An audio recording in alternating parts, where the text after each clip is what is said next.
प्रधानमंत्री आवास योजना अकेले सरगुजा में, आप सोचिए, अकेले सरगुजा में 22,000 गरीब परिवारों को प्रधानमंत्री आवास योजना की चाबी दे दी गई है।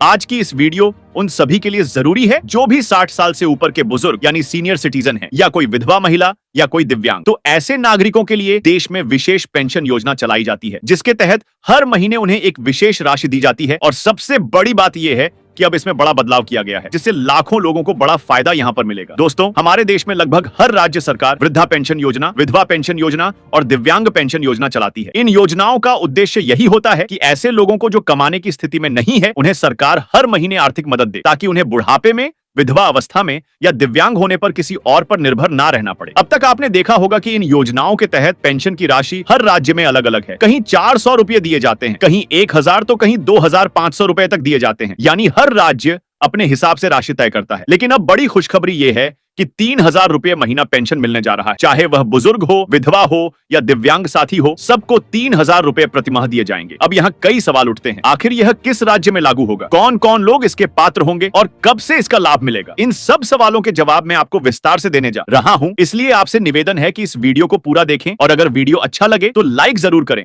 और अगर आपके मन में कोई सवाल रह जाए तो आप कमेंट बॉक्स में लिख सकते हैं। मैं आपके हर सवाल का जवाब देने की पूरी कोशिश करूंगा। साथ ही आपके राज्य में अभी के समय कितनी पेंशन मिल रही है, हमें कमेंट्स में जरूर बताएं। तो चलिए अब जानते हैं विस्तार से। दोस्तों, जब भारत सरकार कोई योजना लाती है तो वह पूरे देश में लागू होती है, जैसे प्रधानमंत्री आवास योजना, आयुष्मान भारत कार्ड, अटल पेंशन योजना और सुकन्या समृद्धि योजना। यह सब योजनाएं पूरे देश में समान रूप से लागू होती हैं। लेकिन बात जब राज्य सरकारों की पेंशन योजनाओं की आती है तो यहाँ पर आपको फर्क देखने को मिलेगा। अब मैं आपको कुछ राज्यों का उदाहरण देता हूँ। जैसे कि अगर दिल्ली की बात करें तो वहाँ अभी बुजुर्गों, विधवाओं और दिव्यांगों को 2,500 रुपए प्रतिमाह दिया जा रहा है। इसी प्रकार हरियाणा में 3,000 रुपए दिए जाते हैं। और अब हाल ही में घोषणा हुई है कि हरियाणा में पेंशन 3,250 रुपए कर दी जाएगी। यानी हर बुजुर्ग, हर विधवा और हर दिव्यांग को 3,250 रुपए हर महीने मिलेंगे। यह कदम बेहद सराहनीय है। लेकिन अगर दूसरी तरफ देखें तो तस्वीर बिल्कुल अलग है। बिहार में भी सरकार ने चुनावों को देखते हुए पेंशन 400 रुपए से 1,100 रुपए की है। हालांकि इसमें बढ़ोतरी जरूर हुई है, लेकिन क्या आपको लगता है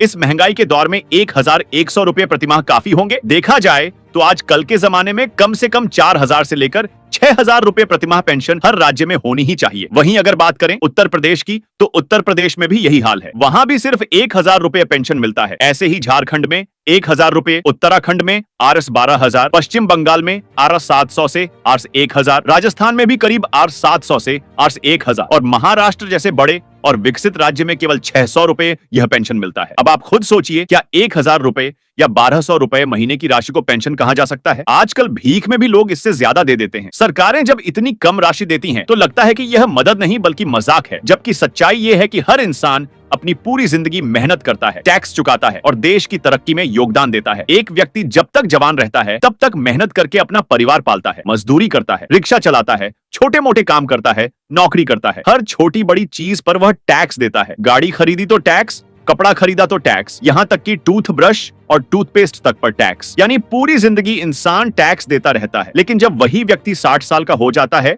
और कमाने की हालत में नहीं रहता, तो सरकार को उसकी जिम्मेदारी लेनी चाहिए। उसे इतना पेंशन तो मिलना ही चाहिए जिससे उसका बुढ़ापा आराम से गुजर सके। हरियाणा सरकार का 3,000 रुपए वाला फैसला इसलिए भी अच्छा है क्योंकि इससे कम से कम 100 रुपए रोज किसी बुजुर्ग, विधवा या दिव्यांग का खर्च निकल जाएगा। वह अपनी दवा ले सकता है, खाने पीने का सामान ला सकता है और अपने छोटे छोटे खर्च पूरे कर सकता है। लेकिन दूसरी ओर जिन राज्यों में सिर्फ 1,000 से 1,200 रुपए मिलते हैं, वहां के बुजुर्ग और विधवाएं वास्तव में बहुत परेशान होते हैं। अब दोस्तों, मैं आपको यह भी बताना चाहता हूं कि भारत सरकार की तरफ से भी बहुत सारी योजनाएं चलाई जाती हैं। इनमें से अटल पेंशन योजना एक ऐसी योजना है जिसमें बहुत कम योगदान करके आप 60 साल की उम्र के बाद 1,000 से 5,000 रुपए तक की पेंशन पा सकते हैं। ऐसे ही श्रम योगी मानधन योजना भी मजदूर वर्ग के लोगों के लिए है, जिसमें वे अपना नाम दर्ज कराकर भविष्य में पेंशन का लाभ ले सकते हैं। इसी तरह नेशनल पेंशन स्कीम नौकरी करने वाले लोगों के लिए बहुत फायदेमंद है। वहीं किसान सम्मान निधि योजना किसानों के लिए है, जिसके तहत उन्हें हर साल 6,000 रुपए मिलते हैं। आयुष्मान भारत कार्ड भी बहुत बड़ा कदम है, जिसमें 5 लाख तक का मुफ्त इलाज उपलब्ध है। और सुकन्या समृद्धि योजना तो खासकर बच्चियों के भविष्य के लिए है, जिसमें माता पिता उनका पैसा सुरक्षित कर सकते हैं। इन योजनाओं से लोगों को बहुत लाभ हो सकता है, लेकिन असली समस्या यह है कि इनका प्रचार प्रसार सही से गांव-गांव तक नहीं पहुंचता। आज भी आधे से ज्यादा लोग इन योजनाओं के बारे में जानकारी ही नहीं रखते। नेता लोग वोट मांगने के लिए तो हर घर पहुंच जाते हैं, लेकिन किसी योजना की जानकारी देने के लिए कोई घर घर नहीं पहुंचता। यही कारण है कि मजदूर, रिक्शा चालक, छोटे दुकानदार और गरीब तबके के लोग इनका फायदा नहीं उठा पाते। दोस्तों, अब वक्त आ गया है कि बाकी राज्य भी हरियाणा से सीख लें और अपनी पेंशन राशि बढ़ाएं, क्योंकि बुजुर्ग, विधवा और दिव्यांग समाज का वह वर्ग है जिनकी मदद करना सरकार की सबसे पहली जिम्मेदारी है। इन लोगों ने अपनी पूरी जिंदगी देश के लिए मेहनत की है और अब सरकार का फर्ज है कि उन्हें बुढ़ापे में सम्मान के साथ जीने का मौका दें। अगर आप चाहते हैं कि मैं किसी खास योजना पर पूरा अलग वीडियो बनाऊं, तो आप नीचे कमेंट में जरूर लिखें, चाहे वह बैंकिंग से जुड़ा हो, इंश्योरेंस से, पोस्ट ऑफिस से या फिर किसी और सरकारी योजना से। मैं आपके लिए उसकी जानकारी लेकर वीडियो बनाऊंगा। चैनल को सब्सक्राइब करना और बेल आइकन दबाना मत भूलिए, ताकि ऐसे ही जरूरी अपडेट आपको समय समय पर मिलते रहे। मिलते हैं अगले वीडियो में आपके ही मुद्दे और आपके ही टॉपिक पर। तब तक के लिए धन्यवाद। जय हिंद।